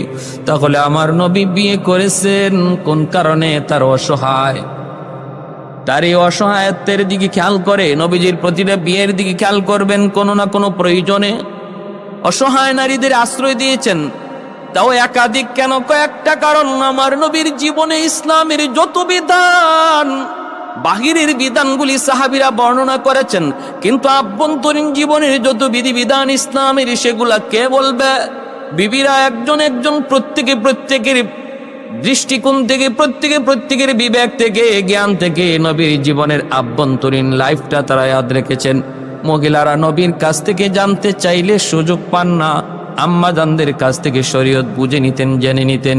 তাহলে আমার নবীর একাধিক বিয়েটাও ছিল উম্মতের ফায়দায়, গোটা উম্মতের ফায়দার দিকে খেয়াল করে নবী বিয়ে করেছেন।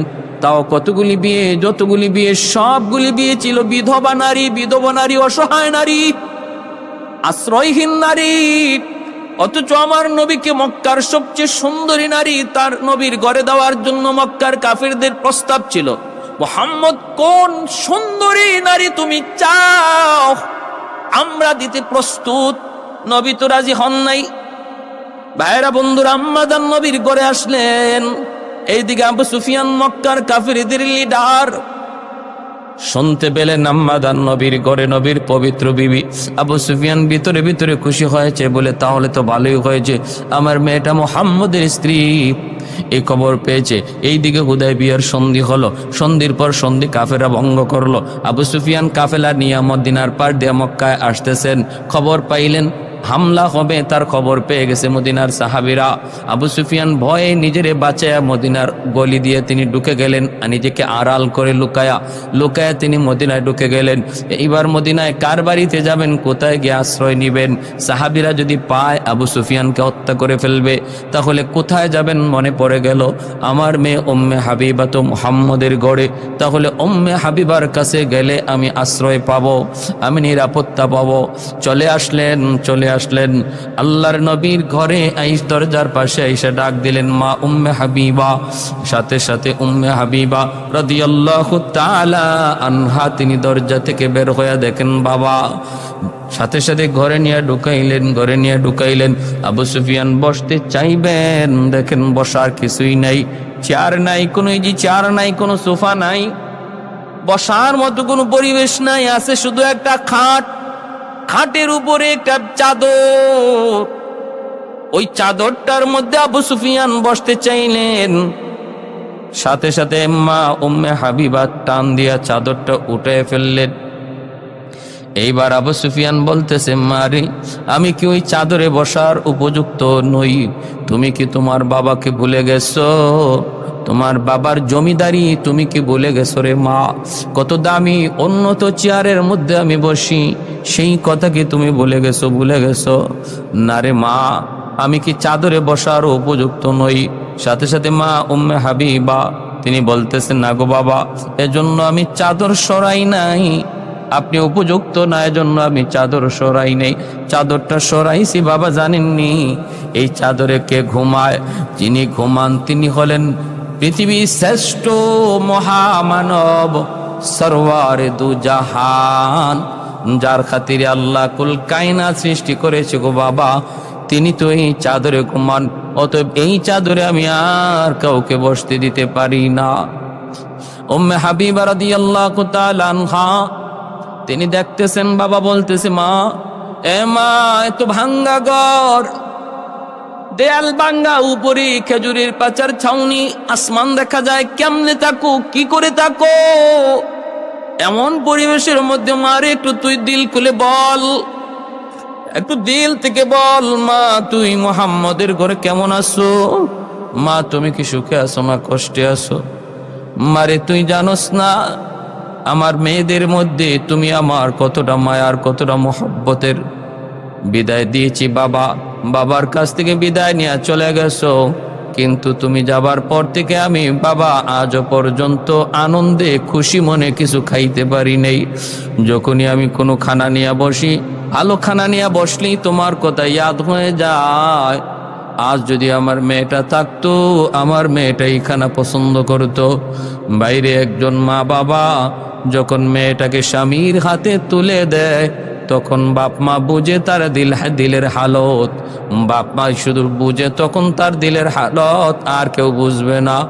যেই মেয়েটাকে এতদিন আদর করে সোহাগ দিয়া তার সকল চাহিদা পূরণ কইরা, যখন যা চাইছে তাই আদর করে মেয়েকে দিয়া এত আদর করে বড় করলাম, সোহাগ দিয়া বড় করলাম, ওই মেয়েটা যখন স্বামীর হাত ধরে চিরদিনের জন্য বাপ মার বাড়িকে পর বানাইয়া, স্বামীর হাত ধইরা অচেনা জায়গাকে আপন বানাইয়া সে রওনা দেয়, তখন বাপ মার দিলের হালত শুধু বাপ মা বুঝবে, আর কেউ বুঝে না, আর আমার আল্লাহ জানে। এজন্য ভাইয়ের, একজন বাপ মার কাছে মেয়ের স্বামীর বাড়িতে সুখে আছি এই খবর বাপ মার কাছে তাদের সবচেয়ে বড় সুখের খবর হয়। দুনিয়ার সবচেয়ে বড় সুখের আনন্দের খবর হলো মেয়েটা স্বামীর বাড়িতে সুখে আছে। আর বাপ মার কাছে দুনিয়ার সবচেয়ে বড় দুঃখের খবর হলো, সবচেয়ে বড় কষ্টের খবর হলো মেয়েটা স্বামীর বাড়িতে বড় কষ্টে আছে। এজন্য আবু সুফিয়ান বলতেছে, মা একটু বল মা তুই মুহাম্মদের ঘরে কেমন আছো? আমি তো মুহাম্মদের চিরশত্রু, বহুত বড় দুশমন, আর তুমি মুহাম্মদের ঘরে বিবি। মারে আমার সর্বদা ভয় হয়, আমার সর্বদা চিন্তা লাগে মুহাম্মদের ঘরে তুমি আবার কষ্টে আছো কিনা, মুহাম্মদ তোমার কাছ থেকে কোনো বদলা নেই কিনা, এই ভয় আমার হয়। মা একটু বল না, মা একটু বল না।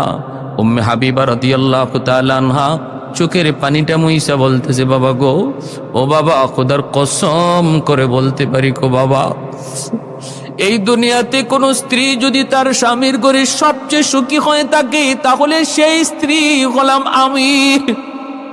এই পৃথিবীতে কোনো মেয়ে যদি তার স্বামীর ঘরে সুখে থাকে, সেই মেয়েটা হলো তোমার মেয়ে উম্মে হাবিবা। আমার চেয়ে সুখী বল দুনিয়াতে আছে কেউ? আমার মনে হয় না। এতটাই আরামে, এতটাই সুখে আছি। তুমি দেখতেছো ভাঙ্গা ঘর, ভাঙ্গা দেয়াল, ভাঙ্গা ছাউনি, কিন্তু আমি জানি এর ভিতরে কি আরাম, এর ভিতরে কি মায়া, এর ভিতরে কি ভালোবাসা, এর ভিতরে কি মহব্বত। এজন্য ভালো মনে রাখবা যুবক, একজন স্ত্রী স্বামীর করে আইসা বিল্ডিং আর দালান আর এসি চায় না, গাড়ি বাড়ি ওর দিকেও তাকায় না, সে তাকায় স্বামীর দিলের দিকে তাকায়। ওই দিলটার মধ্যে স্ত্রীর প্রতি কি পরিমাণ ভালোবাসা, মহব্বত, ওই এর দিকে স্ত্রীরা তাকায় থাকে। স্বামী যদি এক বেলা খায় আর এক বেলা না খায়, কিন্তু স্ত্রীকে বুক ভরা ভালোবাসা দেয়, এই স্ত্রীটাই হলো জগতের সবচেয়ে সুখী একজন মহিলা। আর যে স্ত্রী স্বামীর করে হাজারো কোটি টাকা পাইল, এসি পাইলো, ফ্যাক্টরি পাইলো, গাড়ি পাইলো, সব পাইলো, কিন্তু স্বামীর দিল পাইলো না, ভালোবাসা পাইলো না, সে কিছুই পাইলো না, কিছুই পাইলো না। রাত 2টা পর্যন্ত, 3টা পর্যন্ত স্বামীর অপেক্ষায় চোখের পানি জড়ায় জড়ায় কত আদরের দুলালি কান্দে। 3টা বাজে নেশাগ্রস্ত অবস্থায় ঘরে ঢুকে। এর নাম জীবন নয়, এর নাম ভালোবাসা নয়, এর নাম স্বামী স্ত্রীর দাম্পত্য নয়। উলামায়ে কেরামের বিবিরা ঘরে আছে, টাকা কম, পয়সা কম, বেতন কম, কিন্তু বুক ভরা ভালোবাসা পায়, বুক ভরা ভালোবাসা পায়। একজন আলেমের স্ত্রী তার কাছ থেকে বুক ভরা ভালোবাসা পায়, এজন্য আরামে থাকে, সুখে থাকে, কোনো অভিযোগ নাই, কোনো অভিযোগ নাই। ভাইরা বন্ধুরা, জন্য বলি, রিক্সাওয়ালার স্ত্রীও সে দুনিয়ার সবচেয়ে সুখী হতে পারে, সবচেয়ে সুখী, যদি তার স্বামীর বুক ভরা ভালোবাসা সে নিতে পারে, কামাই করে নিতে পারে। এজন্য স্ত্রীরাও সেই ভালোবাসা আনতে হবে, সেই কৌশল থাকতে হবে, সেই ভালোবাসা স্বামীকেও দিতে হবে, আর স্বামীও স্ত্রীকে সেই ভালোবাসা দিতে হবে। যখনই উম্মে হাবিবা রাদিয়াল্লাহু তাআলা আনহা বললেন, আব্বা এই দুনিয়াতে কোনো মেয়ে যদি তার স্বামীর ঘরে সুখে থাকে তাহলে সেই মেয়েটা হলো তোমার মেয়ে উম্মে হাবিবা। আবু সুফিয়ান সাথে সাথে চোখের পানিটা মুইসা কাঁদতেছে আর বলতেছে, মারি ও মা, কষ্টে আছো এজন্য আমি মা কান্দি না, ঘরে দেয়াল নাই, ছাদ নাই, এজন্য আমি কান্দি না, আমি কাঁদতেছি আনন্দের, আমি খুশির কান্না কান্দি। মারে আমার বুঝ হয়ে গেছে তুমি মুহাম্মদের ঘরে কত সুখে আছো, মুহাম্মদের ঘরে তুমি কত আরামে আছো মা।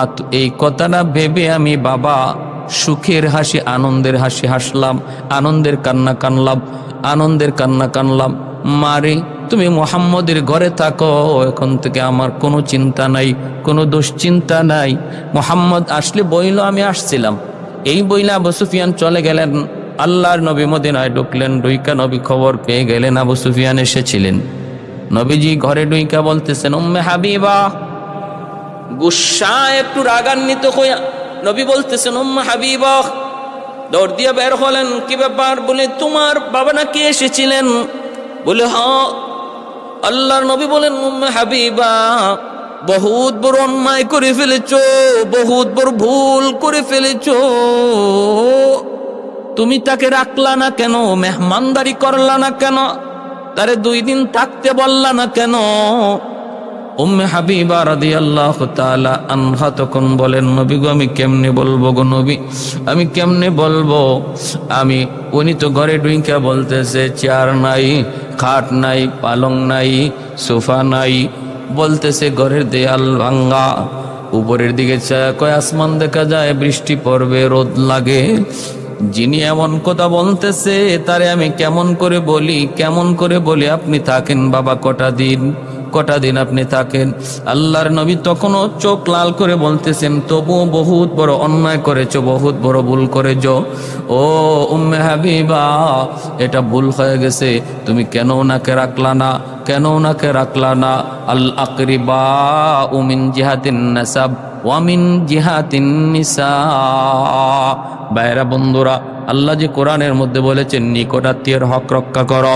ভাইরা বন্ধুরা, আল্লামা মাহমুদ আলুসি তার রুহুল মানিতে লিখেন, আল আকরিবা বলতে নিজের বংশের নিকটাত্মীয়, আবার স্ত্রীর বংশের নিকটাত্মীয়, এই দুনো বংশের কথা আল্লাহ বলেছেন।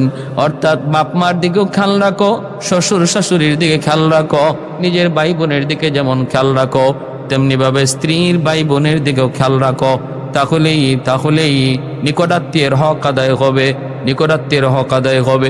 আমাদের সমাজে কিছু মানুষ এমন পাওয়া যায়, বউ নিয়ে সংসার করে কিন্তু স্বামী স্ত্রীর বাড়ির কোনো খবর নাই, পাক্কা নামাজি দিনদার, মা বাবার খেয়াল রাখতেছে, ভাই বোনের খেয়াল রাখতেছে, কিন্তু শ্বশুর শাশুড়ির সাথে সম্পর্ক নাই, শালা শালির সাথে কোনো সম্পর্ক নাই, তাদের খোঁজ খবর নাই, অথচ খবরই নাই তার দ্বারা কত বড় হক নষ্ট হইতেছে। যেই হকের কথাটা আল্লাহ কোরআনের মধ্যে বাপ মার হকের পরই নিকটাত্মীয়ের হকের নির্দেশ দিয়েছেন। আল্লাহ হাসরের মাটি জিজ্ঞেস করবে, রে যুবক, শ্বশুর শাশুড়ির হক আদায় করলা কি করলা না? শ্যালক শ্যালিকার হক আদায় করলা কি করলা না? অভাবে ছিল তারা, তাদের দেখাশোনা করছো কিনা, খোঁজ খবর নিছো কিনা? তাদের সুখে দুঃখে তাদের পাশে ছিলা কি ছিলা না? খোঁজ খবর ছিল কিনা? আসা যাওয়া ছিল কিনা? এই প্রশ্ন হাসরের ময়দানে আল্লাহ তোমাকে করবে। যদি ওরা অভিযোগ দেয় তাহলে এটা হকুল ইবাদের মামলায় আল্লাহর দরবারে তুমি আমি আসামি হয়ে যাব। আমার নবী শ্বশুর কাফের, শুধু কাফের না, লিডার, শুধু লিডার না, কট্টর বিরোধী। আল্লাহর নবীর সাথে এমন দুশ্মনী, 17 বার নবীর সাথে সরাসরি যুদ্ধ হয়েছে আবু সুফিয়ানের। সেই আবু সুফিয়ান নবীজির শ্বশুর।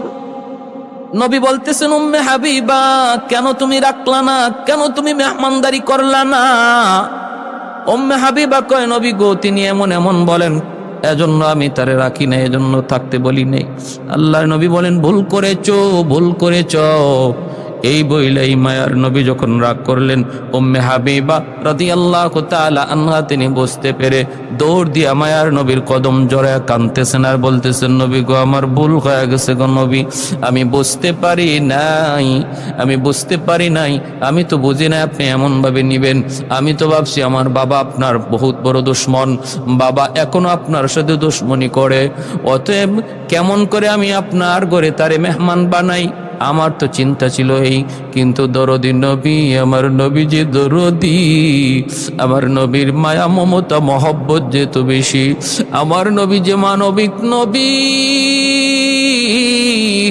আমার নবী যে একজন মানবিক নবী, রহমতের নবী, এই কথা আমি ভুলে গিয়েছিলাম, ভুল হয়েছে গো নবী, মাফ করে দেন। আর আপনি একটু দোয়া করেন আল্লাহ যেন আমার আব্বাকে আপনার সাহাবী বানায় দেয়, আল্লাহ যেন আমার আব্বাকে হেদায়েত দান করে, একটু আপনি দোয়া করেন। আল্লাহর নবী তখন বলতেছেন, উম্মে হাবিবা, নবীজি ধৈরা নবী উপরে উঠে আদর করে বলতেছেন, উম্মে হাবিবা দোয়াটা আমি করব না, দোয়াটা তুমি করো, আর তোমার সাথে আমি নবী আমিন আমিন বলবো। উম্মে হাবিবা রাদিয়াল্লাহু তাআলা আনহা তিনি সাথে সাথে হাত উঠাইলেন, হাত উঠায় বলতেছেন, আল্লাহ তুমি আমার বাবাকে তুমি হেদায়েত দান করো, আল্লাহ আমার আব্বাকে আমার স্বামীর সাহাবী হওয়ার তৌফিক দান করো। যেই মাত্র দোয়া করলেন আমার নবী সাথে সাথে আমিন আমিন বললেন। নবী আমিন বলতে দেরি হয়, আসমানে কবুল হতে দেরি হয় না, কবুল হয়ে গেছে। এজন্য মক্কা বিজয়ের মুহূর্তে আবু সুফিয়ান কালেমা পড়ে মুসলমান হয়েছেন। আল্লাহর নবী আর সাহাবায়ে কেরামে মক্কা বিজয়ের দৃশ্য দেখেই তিনি কালেমা পড়ে মুসলমান হয়ে গেছেন। হযরত আব্বাস রাদিয়াল্লাহু তাআলা আনহু তিনাকে ঘোড়ার পিঠের পিছনে বসাইয়া নবীর দরবারে নিয়ে আসছেন। হযরত ওমর ডাক দিয়া বলতেছেন, দুশমন এসেছে, কল্লা ফালায়া দিমু। কিন্তু হযরত আব্বাস রাদিয়াল্লাহু তাআলা আনহু বলেন, ওমর আবু সুফিয়ানকে আমি নিরাপত্তা দিয়েছি। নবীর দরবারে হাজির করলেন। আল্লাহর নবীর দরবারে হাজির হয়ে আবু সুফিয়ান কালেমা পড়ে মুসলমান হয়ে গেলেন। তখন আব্বাস রাদিয়াল্লাহু তাআলা আনহু বলতেছেন, নবী গো আবু সুফিয়ানকে একটু সম্মান করুন। নবী বললেন, সম্মান? আবু সুফিয়ানের ঘরে আজকে যারা আশ্রয় নিবে তারা নিরাপদ, যার যার ঘরে যে দরজা বন্ধ করবে তারা নিরাপদ, হেরেমের ভিতরে যে অবস্থান নিবে তারা নিরাপদ, যার হাতে তলোয়ার থাকবে না সে নিরাপদ। এইভাবে নবী আবু সুফিয়ানকেও সম্মান দিলেন, ইজ্জত দিলেন। এ ভাইয়েরা বন্ধুরা জন্য বলতেছিলাম, একটু খেয়াল করে শুনুন। আল্লাহর নবীর দাম্পত্য জীবনের প্রতিটা বিবাহ ছিল এমন, প্রত্যেকটা বিবাহের পিছনেই ছিল এক ঘটনা, প্রত্যেকটা বিবাহের পিছনেই ছিল কোনো না কোনো প্রয়োজন। সবচেয়ে বড় প্রয়োজন ছিল উম্মতের ফায়দা। সবচেয়ে বড় প্রয়োজন কি ছিল? উম্মতের ফায়দা। এই নবীর আজকে বিবাহ শাদী নিয়া দুশ্মন কালিমা লিপনের চেষ্টা করে। আরে আমার নবীর চারিত্রিক কোন দোষ যদি থাকতো, আবু জাহেলের চেলারা আর মদিনার উবাই বিন সুলুল, আব্দুল্লাহ বিন উবাই যে মুনাফিক সর্দার, সর্বদা নবীর পিছনে লেগে থাকতো, তারা যদি চারিত্রিক কোনো দোষ পেত তাহলে তো তখনই সেটাকে ফলাও করত, তখনই সেটা বলে দিত মানুষের কাছে নবীকে ছোট করার জন্য। এজন্য নবীর আশিক নিজের জীবন দিতে পারে, কিন্তু আমার নবীর শানে আঘাত করবে সেটা সইতে পারে না। আলহামদুলিল্লাহ, সারা বিশ্বে, সারা দেশে, সারা প্রতিষ্ঠানে, স্কুল কলেজ ভার্সিটি সহ প্রতিটা আশিকের রসুলের অন্তরে নবীর ইশক আছে, এর প্রমাণ আমরা পেয়েছি। আলহামদুলিল্লাহ, প্রমাণ পেয়েছি। যখনই যে নবীর শান নিয়ে বেয়াদবি করেছে, ইদানিং যে বেয়াদবি করেছে বেশরমার দলেরা, আজ স্কুল কলেজ ভার্সিটির ছেলেরা যেইভাবে নবীর ইশক ভালোবাসা নিয়ে রাজপথে ছিল, প্রমাণ হয় আশিকে রসুল মরে যায় নাই, আশিক রসুলরা মরে যায় নাই। নবীর সম্মান রক্ষার জন্য সর্বদা আশিকে রসুল জীবন দিতে প্রস্তুত। যতদিন এই দেহে তাকে বেপরান, ততদিন গেয়ে যাব নবীজির শান। যতদিন এই দেহে তাকে বেপরান, ততদিন গেয়ে যাব নবীজির শান। নবীজি আমার জীবন মরণ, নবীজি আমার জীবন মরণ, নবীজি আমার জানের জান। যতদিন এই দেহে থাকে বেপরান, ততদিন গেয়ে যাব নবীজির শান।